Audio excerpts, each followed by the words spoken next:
E pronto.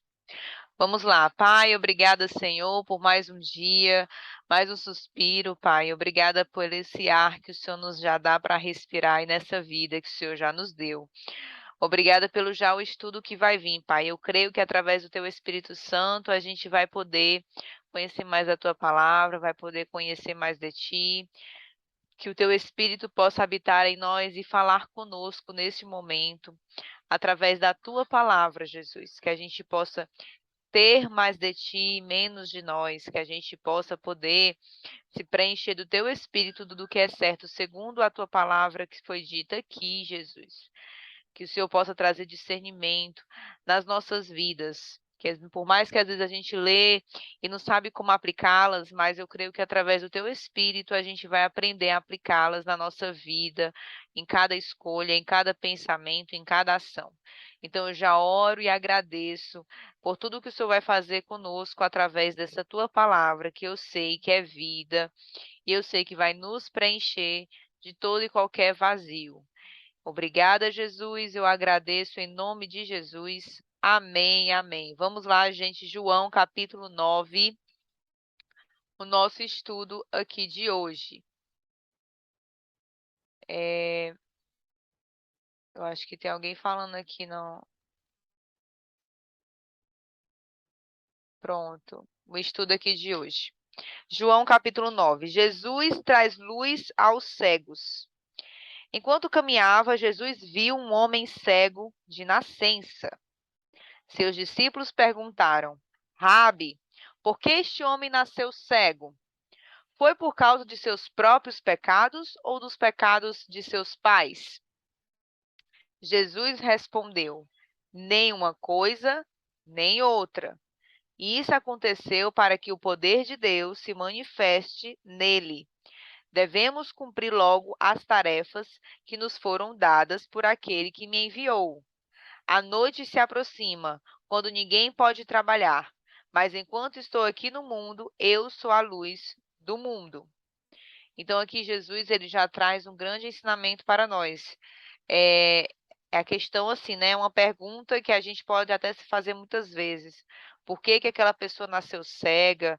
Por que que aquela pessoa nasceu com algum tipo de deficiência, né? Será que foi por causa? E aqui os seus discípulos perguntaram: Ah, isso aqui foi por causa dos seus próprios pecados? Isso aqui foi por causa dos pecados de seus pais? E aí Jesus responde: nem uma coisa, nem outra. Foi simplesmente para que o poder de Deus se manifeste nele. E assim, aqui fica até aberto ao que a gente pensar, né? O poder de Deus se manifeste nele. Só que, como é que o poder de Deus vai se manifestar? Como Deus quiser. A gente pode até ver aí pessoas que são deficientes, mas que têm assim, uma maneira de viver, conseguem viver de uma forma assim extraordinária. E a gente olha assim, como é que uma pessoa, às vezes sem braço, sem perna, cega, surda, vai viver aqui neste mundo? Coisas que a gente a gente que vê acha essencial, mas a gente se pergunta como é que uma pessoa dessa vê? E aí Jesus ele traz essa reflexão e essa resposta, né? Que a gente vê a pessoa vivendo com essas suas deficiências e consegue ver de forma extraordinária. E daí o poder de Deus manifestando nele, né? Assim, pode acontecer de Deus curar? Pode, mas se Deus não curar, significa que Deus tem um propósito. Significa que Deus ele quer trazer algum tipo de ensinamento, quer trazer algum tipo de caminho. Então, muitas vezes a gente não pode, assim, não vai ter a resposta específica para tudo, né? Algumas religiões, algumas doutrinas gostam de trazer respostas para tudo. Só que aí é que tá. Se a gente tiver as respostas de tudo, como é que a gente vai crer em Deus? Como é que a gente vai confiar em Deus? Se eu já sei a resposta, eu já sei a resposta. Eu já sei o porquê daquilo e daquilo outro. Então eu não tenho mais o que confiar, porque eu já sei, né? Então aqui Jesus ele responde de uma maneira bem aberta, mas ao mesmo tempo trazendo a confiança em Deus. Estou aqui na live, o papai está aqui. Oi, pai, glória a Deus. Na live do Instagram. Então ele continua: devemos cumprir logo as tarefas que nos foram dadas por aquele que me enviou. Aqui ele está falando para os discípulos, né? Jesus ele fala aqui com os discípulos no versículo 4, porque eles estavam assim, discutindo, debatendo sobre as coisas do mundo. Só que Jesus, olha, a gente tem que cumprir logo a nossa tarefa, já está ficando de noite. E ele fala, ó, a noite se aproxima, quando ninguém pode trabalhar. Mas enquanto eu estou aqui no mundo, eu sou a luz do mundo. Então, por mais que você de noite é escuridão, né? E aí Jesus ele faz essa reflexão em cima da noite, porque a noite é a escuridão e ele é a luz do mundo. Então, a noite é o momento que todo mundo descansa, é o momento que todo mundo já está em paz. E aí Jesus fala: "Ah, eu sou a luz do mundo. Ninguém trabalha, mas eu sou a luz do mundo." Ou seja, Deus, ele não para. Ele sempre está trabalhando, ainda assim na escuridão, quando todo ninguém mais está trabalhando, Jesus está trabalhando e ele é a luz do mundo. E aqui, como sempre, né? É sempre importante a gente grifar essa parte. Eu sou a luz do mundo. E aí a gente continua no versículo 6. Depois de dizer isso, Jesus cuspiu no chão, misturou a terra com saliva e aplicou-a nos olhos do cego. Em seguida, disse: "Vá lavar-se no tanque de Siloé", que significa enviado. O homem foi, lavou-se e voltou enxergando. Então, Deus, olha que louco, né? Deus permite que o homem nasce cego e depois cura ele. E aí a gente tem aqui a resposta, né? Isso aconteceu para se manifestar o poder de Deus. Se aquele cego não fosse cego, como é que ia ter o milagre, né? Então, muitas vezes a gente se questiona de algumas coisas que acontecem na nossa vida. Ah, se eu não tivesse tido aquilo, se eu não tivesse tido isso. Só que, se o mal não existisse, como é que existiria o que é bom? Como é que aconteceu o milagre? Não que é algo bom existir o mal, ok? Eu estou lendo um livro que ele fala sobre a origem do mal. Eu vou botar no grupo um vídeo que fala sobre a origem do mal. E o mal nada mais é do que a ausência do bom. Não é que o mal existe porque o bom existe. Não. O mal existe porque o bom não existe. Então, devido à cegueira daquele homem, aconteceu o milagre de Deus. São coisas que fica assim, até difícil de a gente entender na nossa compreensão humana. Mas glória a Deus, porque aquele homem nasceu cego e Deus o curou depois, né? É isso que a gente pode entender como manifestar a glória de Deus. E aí aqui Jesus ele faz um tipo de ritual, ele cospe no chão, mistura com terra. Não quer dizer que a gente tem que fazer isso para acontecer os milagres. Nada disso. São coisas que Jesus faz que muitos teólogos hoje não conseguem explicar, né? Como a gente viu naquela passagem que Jesus escreve na terra. Ninguém sabe o que Jesus escrevia na terra e muito menos dá para entender o que Jesus fez aqui, cuspindo no chão, misturando na terra. Se você vê alguém fazendo isso, claramente a pessoa ela está inventando coisas, porque o que Jesus fez não tem como explicar isso. A Bíblia não fala no decorrer, depois dos livros, porque isso aconteceu, certo? Então a gente que fica no momento de incompreensão por que Jesus fez isso, mas o homem foi curado e assim a gente aprende. A gente continua aqui no versículo 8.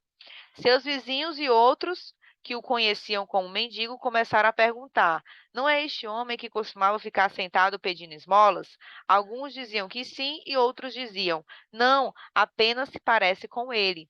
O mendigo, porém, insistia: "Sim, sou eu mesmo." "Quem curou você?" perguntaram eles. "O que aconteceu?" E ele respondeu, o mendigo respondeu: "O homem chamado Jesus misturou terra com saliva, colocou em meus olhos e disse: vá lavar-se no tanque de Siloé. Eu fui e me lavei e agora eu posso ver." E aí os homens perguntaram: "Onde está esse homem?" E ele respondeu: "Não sei." Então levaram os fariseus, levaram aos fariseus o homem que havia sido cego, pois foi no sábado que Jesus misturou terra com saliva e o curou. Olha aí, mais uma vez o pessoal querendo, né, querendo pegar Jesus no sábado. Vocês lembram que no sábado não pode? é, Vocês lembram que sábado não pode fazer nenhum tipo de trabalho? Pois é, Jesus curou o homem da cegueira no sábado, certo? E aí ele vai e ele leva este homem para os fariseus exatamente por isso, ó. pois aí, que a Bíblia fala, pois, ou seja, por que que eles levaram um homem que foi curado? Porque era sábado. Simplesmente por isso, né?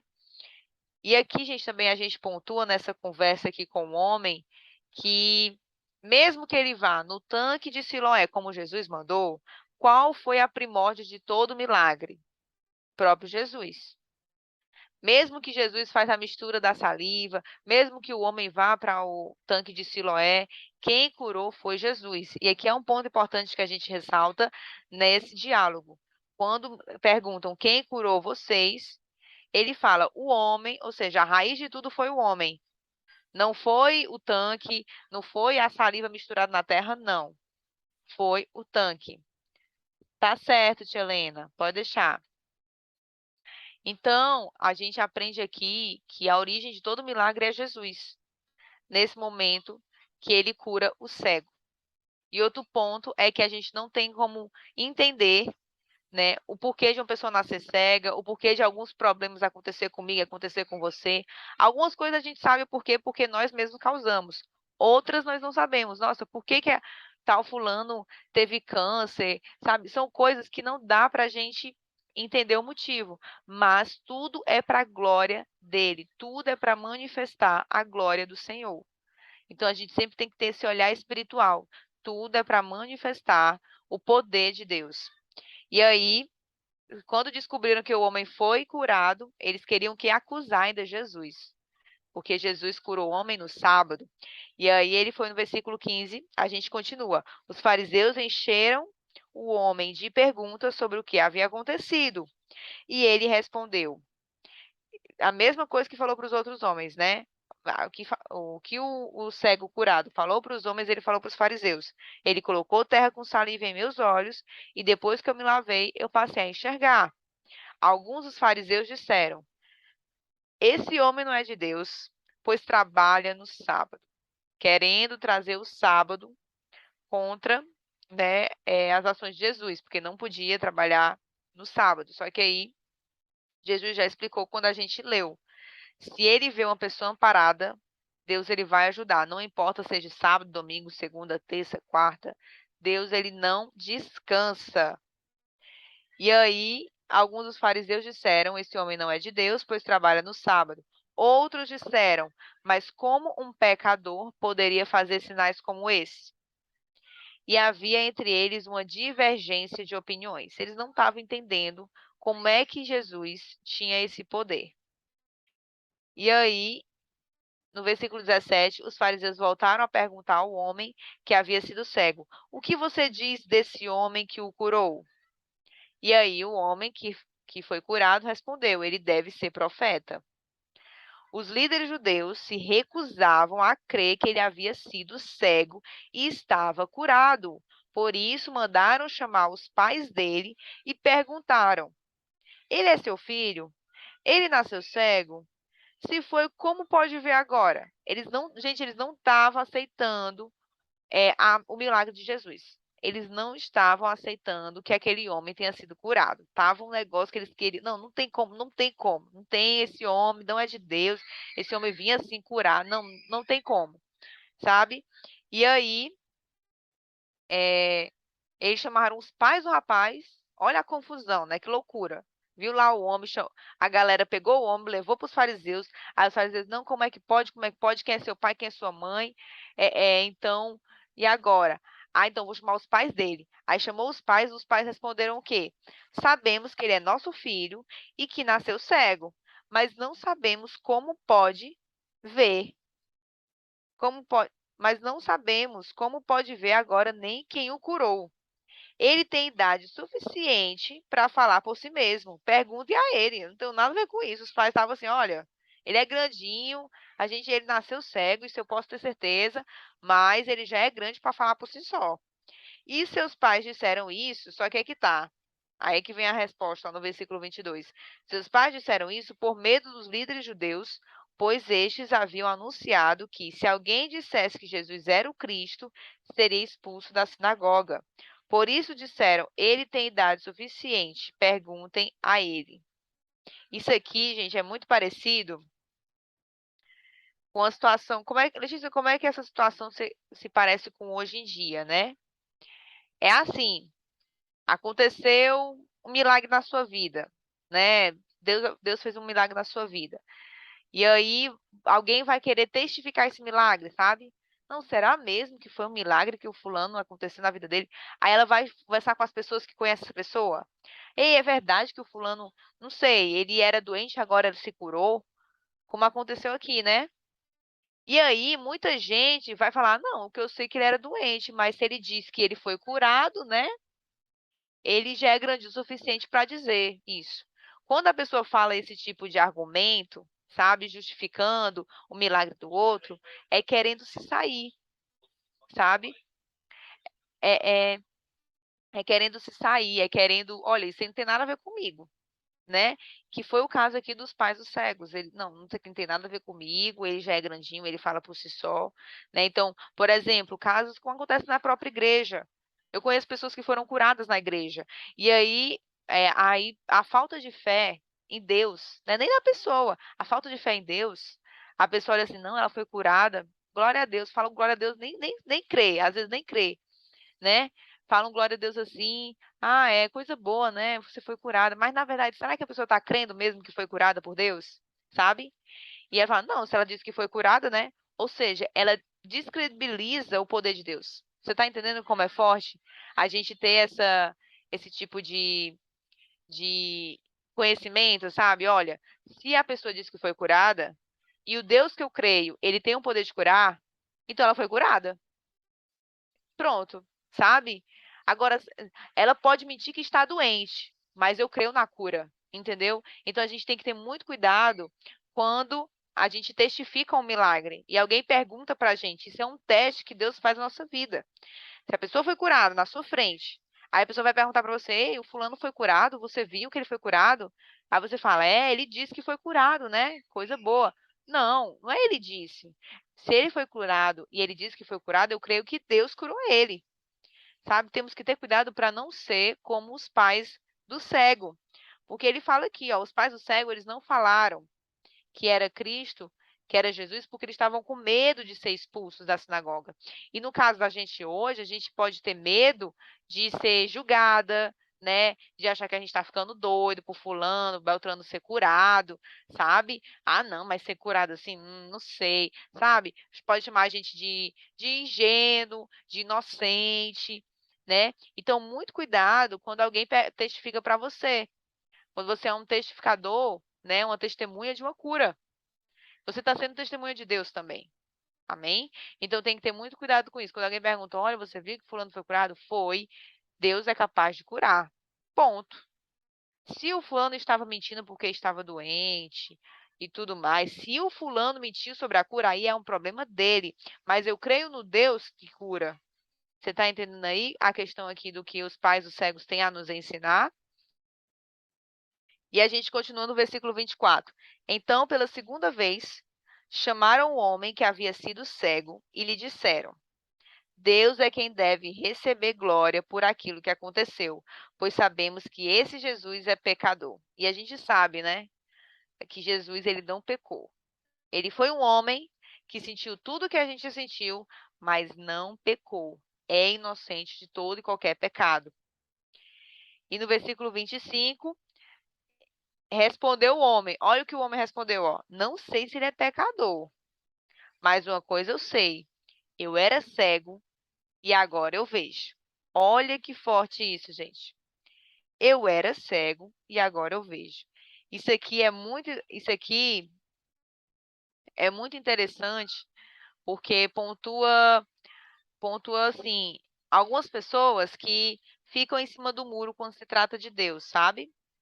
Elas vivem milagres. Com certeza eu acredito que você já creu em alguém que teve algum milagre e não creu em Deus. Não acontece isso, né? A pessoa até sabe que Deus o curou. Não, eu sei que eu era doente, mas hoje eu não sou mais. Só que assim, aqui o cara, ele não, o que era ex-cego, podemos assim dizer, ele não honrou Jesus, sabe? Ele falou só do milagre dele. Olha, eu sei que eu era cego e agora eu vejo. Só isso que eu sei, né? Então, assim, ele não testificou como outros que foram curados e falaram, ele é Cristo. Ele até falou, eu acho que ele é um profeta, né? Ele deve ser um profeta. Ele deve ser um profeta, ele deve ser uma. Não é comum, esse homem não é comum. E ele ainda fica ali em cima do muro, sabe? Olha, é, eu não sei se ele é pecador, entendeu? O cego que ele foi curado, ele ainda fica ali sobre Jesus. Ele não defende Jesus, mas também não condena Jesus, sabe? Olha, eu não sei se ele é pecador, mas ele deve ser profeta, mas eu fui curado, sabe? Então, assim, isso acontece com muitas pessoas que têm vergonha de Jesus, sabe? Tem uma vergonha, ou às vezes até está em dúvida sobre Deus. Aí fala, olha, Deus é amor, Jesus, né, morreu pelos nossos pecados, e ele me curou, mas seguir a ele, mas defender ele, não, pera ainda. E eu falo defender ele sobre aqui os estudos bíblicos, sobre a palavra de Deus, né? Quer defender a família, quer defender muitos princípios que a gente sabe que hoje por aí na política são polêmicos, mas você tem que defender porque Cristo é contra, sabe? Então, assim, nesse momento de conturbência que a gente tem aqui no mundo de hoje em dia, defender a Cristo é uma coisa muito difícil, que as pessoas não querem. As pessoas não querem defender a Cristo, são iguais esse cego. Olha, Deus me curou, eu não, sabe, fica em cima ali do muro e não desenvolve a sua fé em Jesus defendendo ele. Porque em nenhum momento o cego que era cego, né, o ex-cego, ele defendeu Jesus, sabe? Ele ficou ali, não querendo ser condenado pelos fariseus, ele ficou, não. Então, né?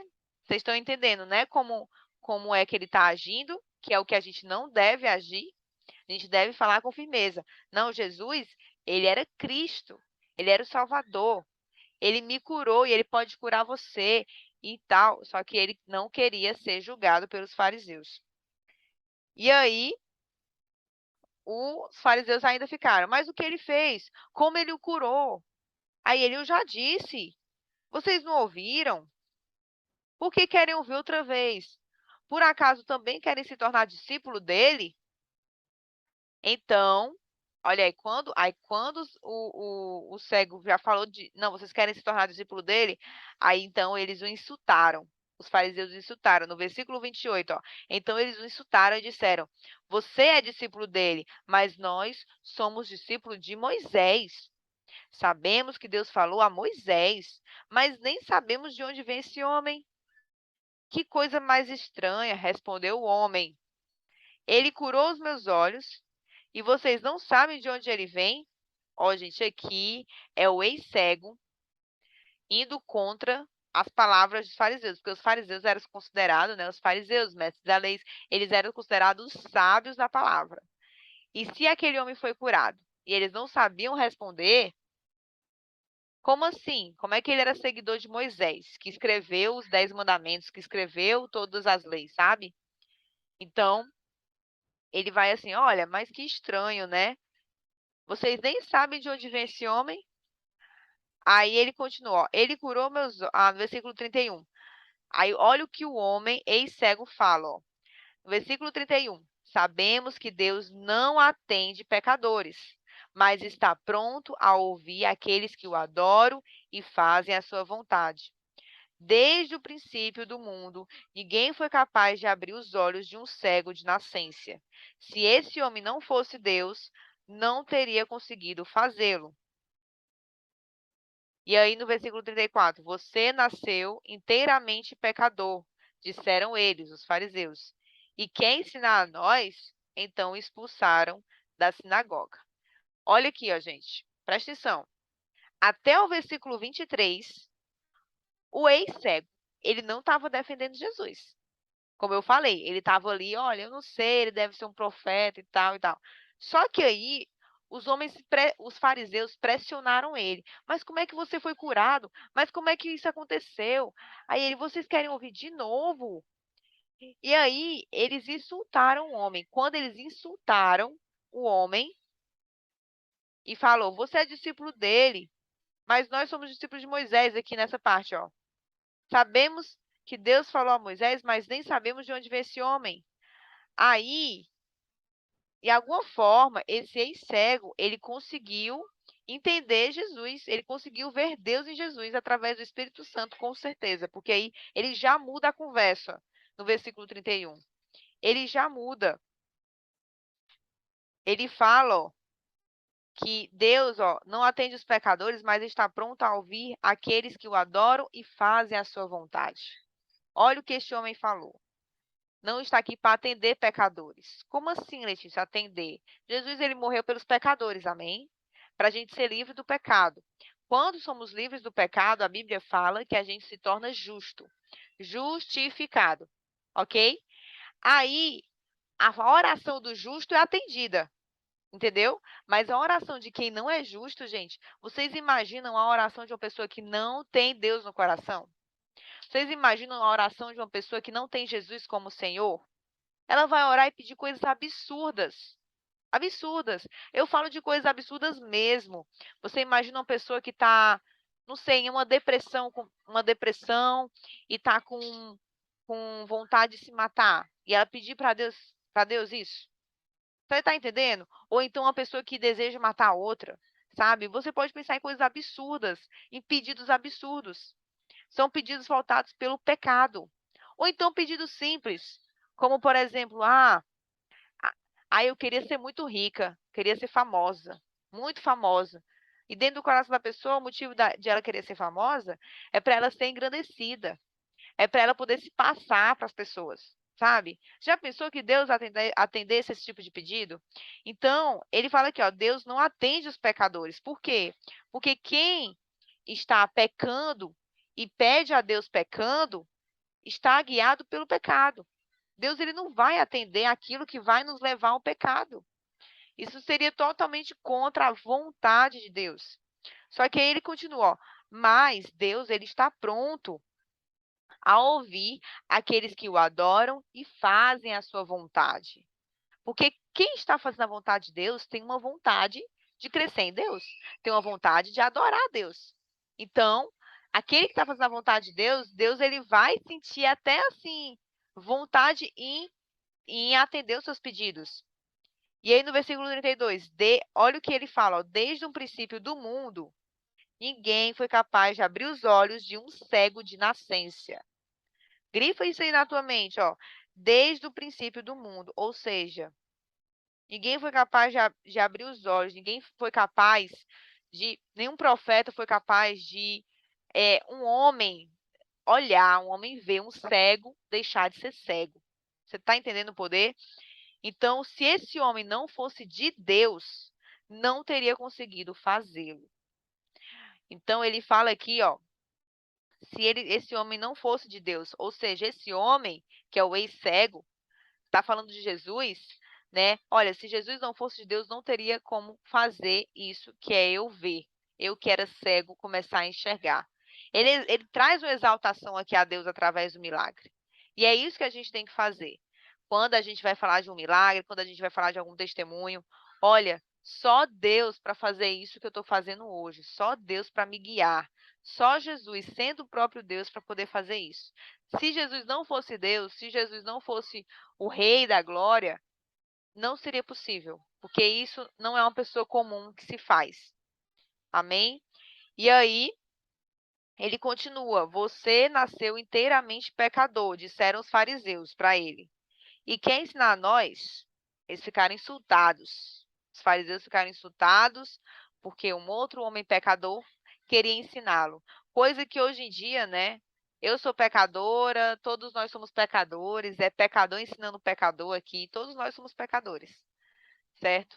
Só que graças a Jesus e ao Espírito Santo habitado em nós, temos o poder de Deus para poder nos ensinar aqui.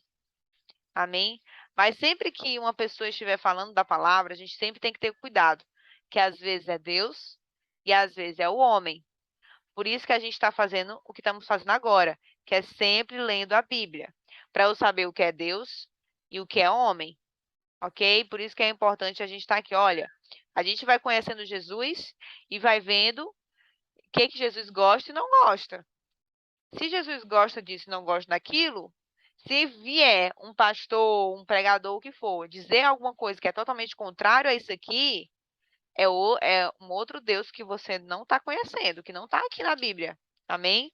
Muito importante esse tipo de discernimento para a gente entender quem é Jesus, para saber se as pessoas estão falando realmente desse Jesus da Bíblia ou de outro, ok?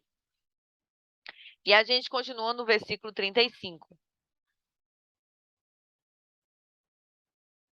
Michele, Nandinha, Soraya, né? Vocês estão aqui. Gente, eu vou mandar outro link, tá? No grupo. Aí vocês entram que aqui já acabou o tempo, tá bom? Vou mandar lá. Certo.